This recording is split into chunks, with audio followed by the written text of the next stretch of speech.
Chicago wind cuts harder on a rooftop, even with heaters humming and cheap lights strung over everyone's fake smiles. I'm standing near the rail, plastic cup of beer in my hand, watching Monica laugh with some of the wives from accounting. She's in a black dress she wasn't sure about in the mirror but didn't mind when Derek complimented at the office earlier this week. I remembered that look. I filed it away. It's close to midnight when he makes his entrance. Derek Sullivan in a suit that costs more than my first car, walking like the floor owes him money. People part for him without realizing they're doing it. That's what power does in a place like this. It trains people to move. He doesn't look at me at first. He does the usual circuit: handshakes, back slaps, fake laughs, like he's oiling his machine. Then he turns, spots me, and his eyes harden with that little spark I've seen in men who like hurting things they think they own.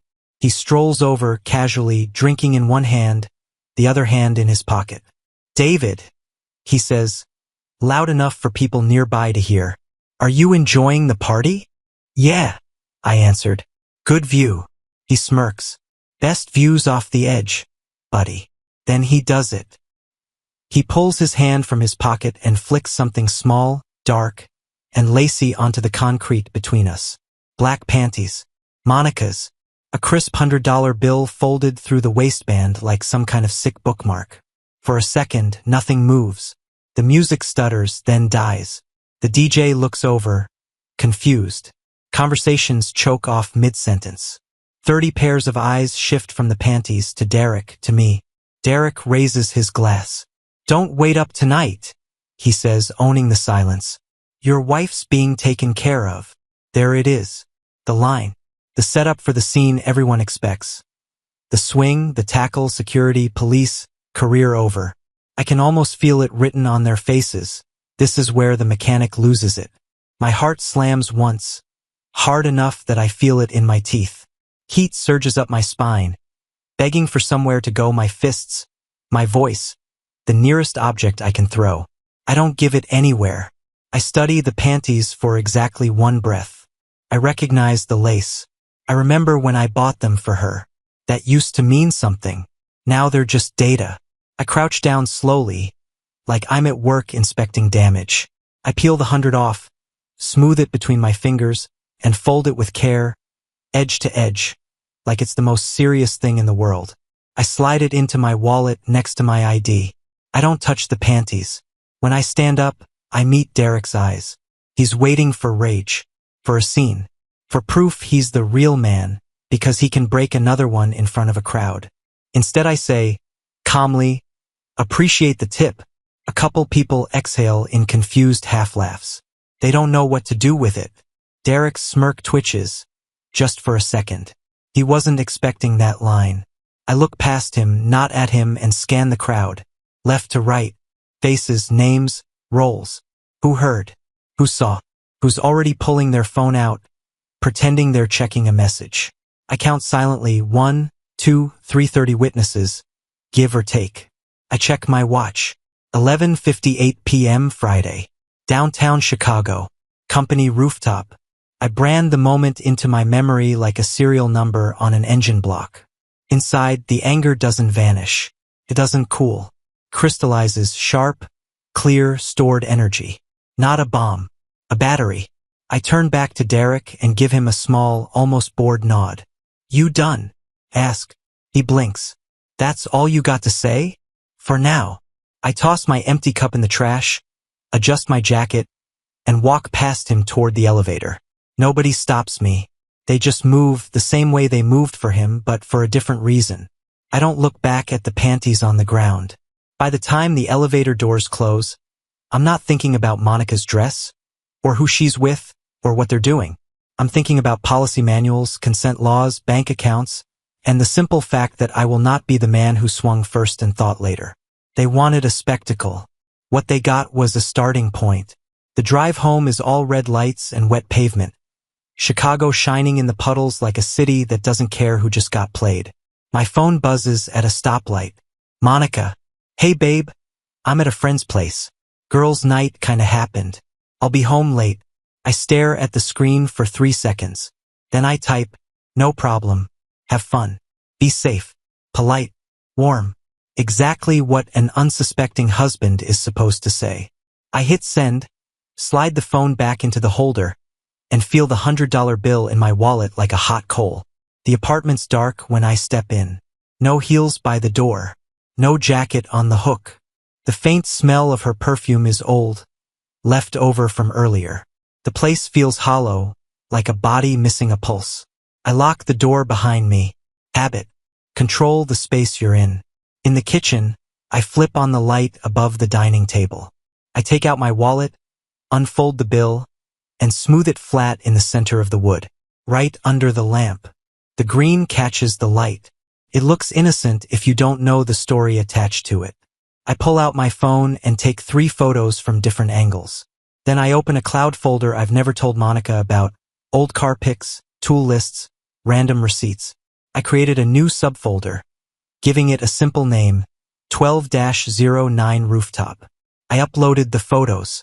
No drama, just another file. Instead of pacing or drinking or staring at the wall, I grab a pen and a clean sheet of paper from the counter. I sit down like I'm writing an estimate for a job. Left side of the page, dates. Right side, behavior. I started 6 months back. The phone started living face down on the table. New passcode she forgot to mention. Different perfume the girls recommended. More girls' nights. Fewer details. Mileage on her car not matching her stories. Sudden spikes of overkindness. Favorite meals. Back rubs. Random, I appreciate you, texts at weird hours. I write it all out, line by line, like symptoms. No proof yet. Just indicators. In my world, engines don't fail all at once. Little things stack up until one day something cracks. People aren't much different. By the time I'm done, the page is full. It looks less like paranoia and more like a pattern. Around 2:10 a.m., the front lock clicks. I stay seated. Monica steps in, trying to be quiet. She jumps slightly when she sees the kitchen light on. Her hair's a little messed up, lipstick faded, dress under her coat.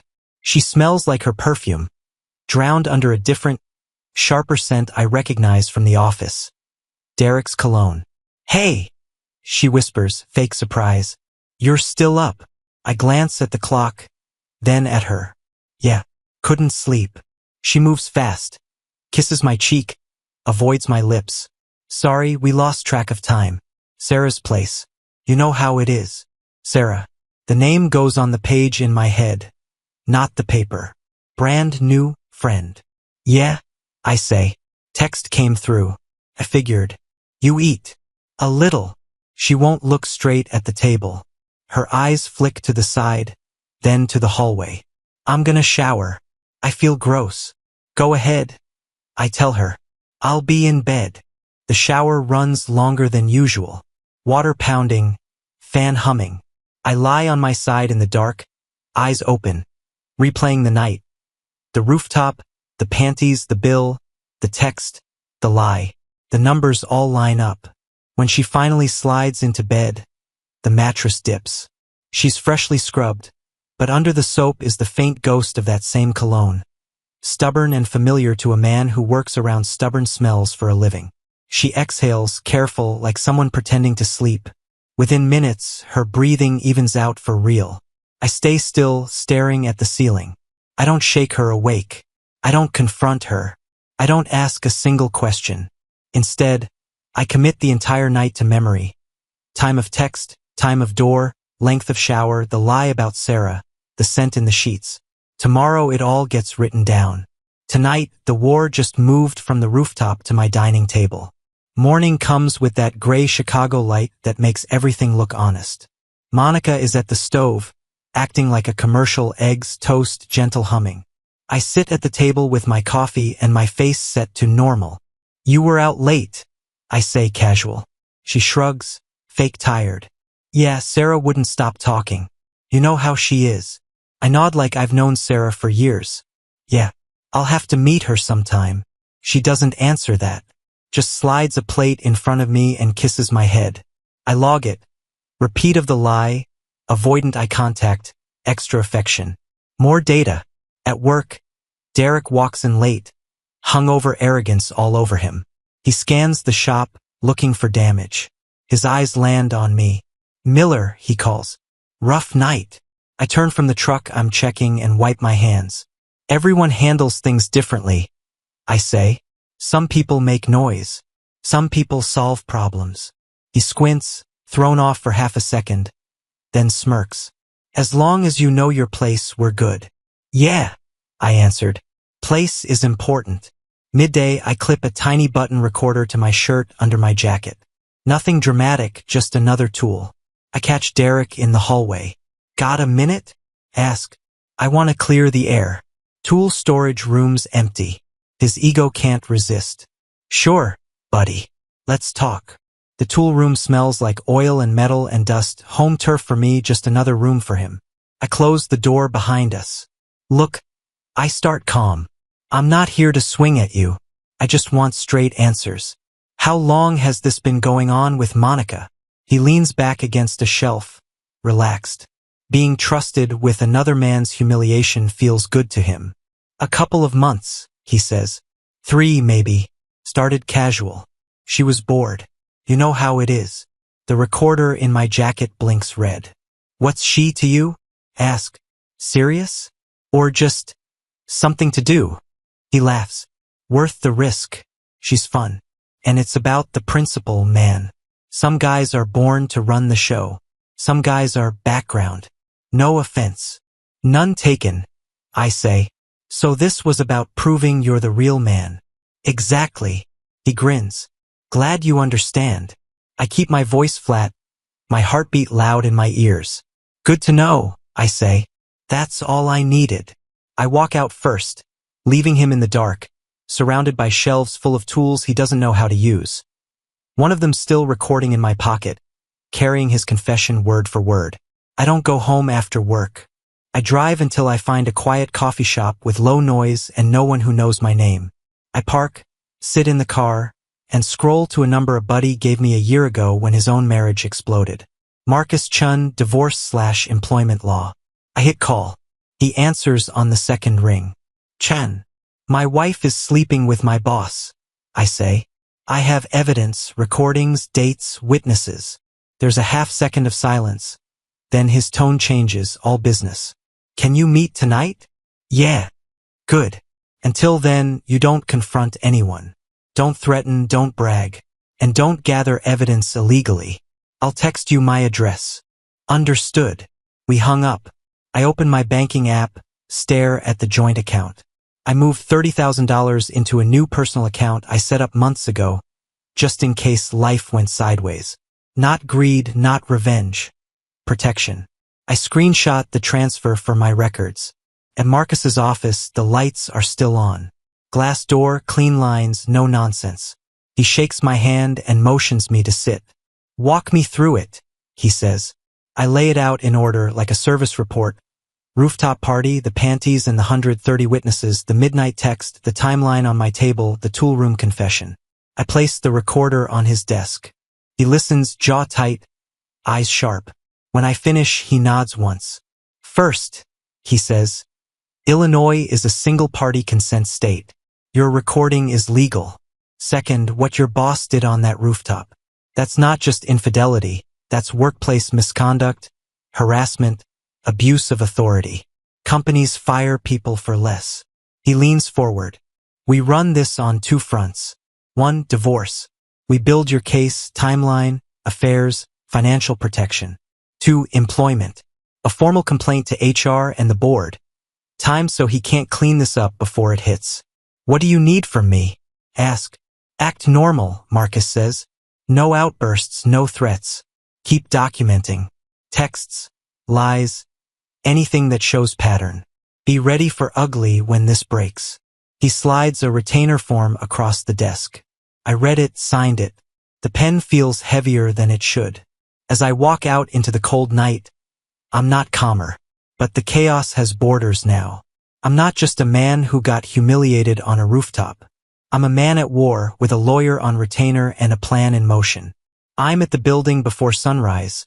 The city still half asleep, streets wet from whatever the night washed off. I park, sit in the truck for a minute, and scroll through my notes. Dates, lies, the confession. The rooftop. Time to learn the rulebook. Inside, the office floors are quiet. No phones ringing, no fake laughs yet. I take the elevator up to HR. The door to Sarah Johnson, HR director, opens a crack. Lights on. She's already there, like always. I knock lightly. Got a minute? She looks up from her screen over her glasses. Late 40s, sharp eyes, zero tolerance for nonsense. David, right? From service. That's me, I say. I had a couple questions about company policy. I want to understand where the lines are. Her expression shifts to curious caution. Come in. Close the door. I sit, hands relaxed on my knees. No twitching, no defensiveness. So, I start like I'm just a guy who reads the handbook for fun. Hypothetical.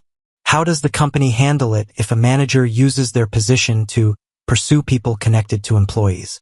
Like wives, girlfriends, stuff that crosses personal and professional at the same time. Her eyes sharpen. She leans back. We take abuse of authority very seriously, she says. If a manager leverages their role for sexual access or to intimidate or manipulate employees or their families, that's misconduct. Potentially harassment. We investigate. Written reports, evidence, witnesses. If it's substantiated, it can mean termination. Loss of bonuses, benefits. Sometimes it escalates further. I nod slowly, like this is all new to me. So a written report is step one. Yes, details matter. Dates, direct quotes, what was said, where it was said. The more specific, the better. She studies me. Any reason you're asking? Honestly, I give her a small, tired smile. I've just seen enough in blue-collar places where lines get blurred. I wanted to know where this company stands. She relaxes a fraction. We stand firmly against harassment or abuse of power. Remember that. I will, I say. Thanks, Sarah. That's helpful. I walk out with my hands empty, but my head loaded. Abuse of authority. Sexual harassment. Written report. Evidence. Termination. Loss of benefits. Those aren't just words. They're tools. Back in the shop, work moves like always. Oil, metal, noise, but I'm already in the next phase. Around lunch, I catch Derek near the break room, leaning on the counter, talking big to a couple of guys from sales. Boss, I say. Got a second? He waves the others off, enjoying the title. What's up, Miller? Are we good? I keep my face neutral. All good. Just wanted to ask. Still doing that quarterly rooftop thing? The big one for the end of the quarter. Of course, he says. Next Friday night. Same spot. Why? I shrug. The last one was memorable. There's a flicker in his eyes. He hears the word, tries to decide if there's any teeth behind it. Yeah, he laughs. Some nights separate the winners from the losers. I let a small smile touch my mouth. Guess we'll see what this next one separates. He straightens, ego full, convinced he already knows the answer. In his head, I've accepted my place. Background man, quiet loser, the guy who knows his wife prefers someone else. Good attitude, he says. Shows you understand the hierarchy. Oh, I tell him, voice calm, steady. I understand it a lot better now. He claps my shoulder like he's just blessed me and walks away, already thinking about his next drink, his next power move, his next rooftop. He doesn't realize I didn't just confirm a party. I just confirmed the time and place where the same rooftop that crowned him king is going to strip him down in front of everyone. The week before the party feels like living in two timelines at once. On the surface, I play the same role I've always played. Steady husband, reliable man. I come home on time. I wash dishes. I ask about her day. I kiss her forehead in the kitchen while she cooks. Underneath, I'm logging everything. Monday, she makes my favorite dinner without a reason. Says she felt like spoiling me. She watches my face too closely when I take the first bite. It tastes good, I say. The relief that flashes across her eyes is too big for a plate of food. Tuesday, there's a new book on the table. Some mechanic memoir I mentioned months ago in passing. She acts like she just stumbled on it. I saw it and thought of you, she says. I thank her, put it on the counter, and write a note on my phone later. Gift, timing off, guilt compensation. Her phone lives on silent now. Not vibrate, silent. Face down, always. When it does light up, she finds a reason to leave the room. Gonna switch the laundry. I need to check on something. Work text. I'll be right back. The calls get longer at night. One evening, I pretend to be knocked out on the couch, TV flickering low. She slips into the hallway with her phone pressed to her ear, voice barely above a whisper. He's been different, she says. Quieter. I think he's starting to suspect. Pause. No, this is the last time, I mean it. We just have to get through this week. Longer pause. Then soft, like a knife going in slowly. I love you, Derek. The words land, but they don't explode anything inside me. They just slot into place with everything else. One more piece on an already crowded board. I focus on the facts. She's planning one last time. She's emotionally tied in, not just physically. She thinks the problem is getting caught, not what she's doing. I don't storm into the hallway. I don't say her name. I let her have the illusion of secrecy because it's still working for me. By Thursday, she's talking about resetting our marriage after this busy stretch, suggesting a weekend away, maybe more cooking, more touches, more careful smiles. Friday morning, the day of the rooftop party, she wraps her arms around me from behind while I'm drinking coffee. You know I love you, right? She asks. I look out the kitchen window at the street, calm. I know what you choose, I say. She doesn't understand the sentence, but she hears what she wants to hear and squeezes tighter. As I drive to work, there's no debate left in my head. The marriage is already over. The paperwork and the rooftop are just formalities. The second rooftop feels colder, even with the heaters running.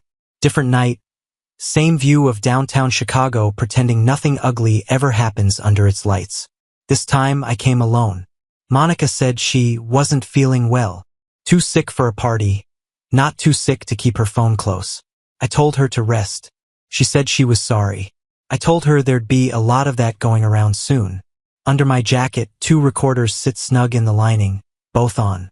In my pocket, my phone is ready, screen set to 1 tap for another recording if I need it. Marcus is on standby, waiting for my call. The music's louder tonight. People drink harder when they feel a storm they can't name. Derek's already half gone by the time I see him. Tie loosened, eyes glassy, holding court at the center of a laughing circle. He spots me and grins like he just found his favorite toy. Miller, he shouts, voice carrying over the speakers. You came back. Thought rooftops weren't your thing anymore. A few heads turn. Old witnesses from last time. They remember. I step into the open space between us where everyone can see. My heartbeat is steady. My hands are empty. Nice night, I say. Good crowd. He swagger walks closer. Are you here to cry or climb, buddy? I raise my voice just enough to cut through the music. I'm here about your job, Derek. Not about my wife. That quiets things fast. Conversations fade. A few phones tilt our way. Some people remember the panties, the 100, the first show. They expect a sequel. I pull my phone out and tap the screen, ending my local recording. Then I scroll to Marcus's name and hit call, putting it on speaker. He answers on the first ring. David, we're on the roof, I say. You can talk. Good, Marcus says, voice clear and sharp. HR has your written complaint, the recording of Derek admitting the affair and his motives, and your statement on the rooftop incident. The board has it too. Sarah should be calling any second. Right on cue, my phone buzzes with an incoming call. Sarah Johnson, HR. I merge the calls and turn the speaker up. David, can you hear me? She asks. Loud and clear, I say. You're on speaker. Derek's here too. A lot of us are. There's a beat of silence as that sinks in with the crowd. Then I'll be direct, Sarah says. Effective immediately, Derek Sullivan's system access is frozen. The board has called an emergency meeting to address multiple policy violations and potential harassment. David, you are advised not to engage with him further tonight. Derek laughs, but it's thin. This is ridiculous. You're listening to a jealous mechanic. I've listened to you, Mr. Sullivan. she cuts in. On a recording where you describe using your position for conquest and to prove you're the real man. We'll speak in person downstairs. Do not leave the building. I reach into my jacket and pull out one of the small recorders, holding it up where everyone can see. This, I say, is one of the devices that caught that conversation. Single-party consent. Legal. Backed up. Phones are out now. A ring of blue screens surrounds us. Some people are filming. Some just look sick. Derek's phone starts buzzing. Over and over. He glances at the screen and turns it face down in his palm. Like I don't know that move by now. I caught a glimpse of the name anyway. Monica. He steps toward me, voice dropping. You think this makes you the man now? I shake my head. No. This just makes me done playing the idiot. I turn to the crowd. Steady. I'm sorry to everyone here, I say, for dragging work into this. There will be personnel changes soon. HR and the board will handle the details. Then I put the recorder back in my jacket and took my phone. I don't wait for security. I don't wait for the board. I don't wait for Derek's next excuse. I walk to the elevator, press the button, and step inside when it opens. As the doors slide shut, I see him one last time. Surrounded by the same people who watched him humiliate me, only now their eyes are on him like he's a broken part that just failed inspection. The doors close. Same rooftop. Different man walking away. When I walk in the door, the apartment feels smaller. Monica's on the couch, knees pulled up, mascara smeared, eyes raw from crying. Her phone is on the coffee table, screen down like it's finally out of things to say. David, she says, standing up too fast. We need to talk. We will, I answered. But everything that matters is already on the recordings. Her face tightens. That word lands. She knows exactly who would be on the other end of those recordings. He lied, she blurts. Whatever he told you, he twisted it. He's just trying to ruin us. Derek didn't tell me you said, I love you, in our living room. I cut in. I heard that myself. You also called me a routine engine in bed. That was creative, by the way. She freezes, color draining. You were listening? I was paying attention, I say. Big difference. She shifts tactics fast. They always do. Okay, she says, tears starting again. Yes, I messed up. It was a mistake. I felt ignored, and he pressured me. And then it went too far and I didn't know how to stop. And he said he'd ruin your job if I... Stop. My voice is calm, not raised. That seems to scare her more. You had 3 months of too far. You had every day to stop. Every time you walked into this apartment, you chose not to. She steps closer, reaching for my arm. We've been married 8 years, David. 8 years. You're really going to throw that away? I still love you. Love isn't what you say at the end, I tell her. It's what you do in the middle. For 3 months straight, you picked him. Every day. That's not a mistake. That's a pattern. She flinches like I hit her. I don't move. Marcus Chun will contact you Monday. I continue. You should get your own lawyer. Don't talk to Derek again. He won't be much help where he's going. Tears slid down her face. Can't we at least try counseling? Please, David. I know I hurt you, but we can rebuild. I'm not interested in rebuilding something you already decided to demo, I say. I'm interested in living with a standard. I grab a pillow and a blanket from the hall closet. I'll take the guest room, I add. You can keep the master until this is done. It'll make the paperwork easier. I walk down the hallway. Her sobs follow me, bounce off the walls, try to hook into any soft place left inside me. They don't find one. I close the guest room door, lock it out of habit, and lie on the bed fully clothed. No rage, no bargaining, just a simple, quiet decision. This marriage is over. The next weeks are signatures, dates, division of property, scheduled calls with Marcus, and controlled silence at home. No screaming matches, no dramatic scenes, just an engine being shut down system by system until it's completely off. Monday, I get to work 30 minutes early and park where I can see the main entrance. The air's sharp, sky low and gray. It fits. Security is already posted outside Derek's office when I walk in. No smiles this time. No back slaps. People feel the shift before they see it. The board files in first suits, folders, tight faces. 15 minutes later, Derek's called down.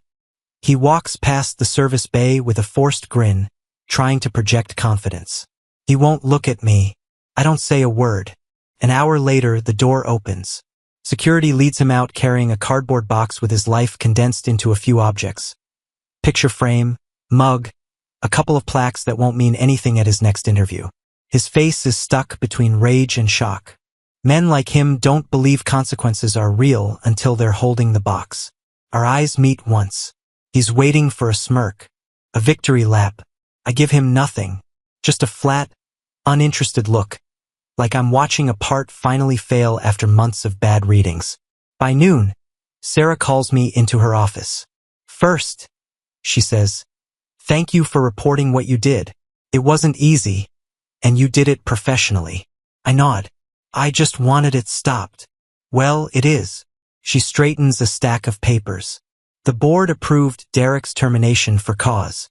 As for you, the repair department needs an interim supervisor. Based on your performance and how you handled this, we'd like you to step in. If the numbers look good in 3 months, it becomes permanent. I think about it for a breath. More responsibility, more pay, more eyes, but also more control over the environment I work in. I'll take it, I say. The months after that move in clear lines. The divorce finalizes. Monica signs a quiet settlement, gives up more than she planned to so nothing goes public. Marcus calls it a win. I call it closure. She moves out, then out of the city. The apartment feels bigger with just my things in it. Quieter, sure, but honest. I sleep better in honest spaces. Word filters back about Derek. No one will touch him in a leadership role with a firing like that on his record. Last I hear, he's bouncing between contracts, trying to act like it's by choice. A year passes. I'm in a grocery store one evening, work jacket on, grabbing a few things for the week. I turn a corner and almost walk right into her. Monica. She looks smaller, not in size, just presence. Tired around the eyes. She forces a smile. Hey, David. Monica. There's an awkward pause. She studies me like she's trying to recognize the old model. You look good, she says. How are you? Steady, I answered. Work solid. The house is quiet. That's enough. She swallows. Have you forgiven me? I think about it for a moment and I don't lie. Forgiveness is for my peace, I say. Not your comfort. I'm not walking around angry at you. I've let it go so it doesn't own my life. But I don't forget. And I don't regret holding the line. Her eyes shine, but no tears fall this time. She nods once like a sentence just got handed down that she already knew was coming. I'm sorry, she says finally. I know, I replied. Take care of yourself. I walk past her, pay for my groceries, and drive home to a small, clean place that feels like mine in every corner. No drama, no triumph speech. Just a man who got humiliated, made a choice, and saw it through without lowering his standard to match the people who betrayed him. Rooftops, panties, recordings, lawyers, those were just tools. The Real win was simple. I refused to chase chaos or stay where I wasn't respected. I raised my bar and kept it there. Subscribe and stay one step ahead of cheaters. And trust me, the next story makes this one look like a fairy tale.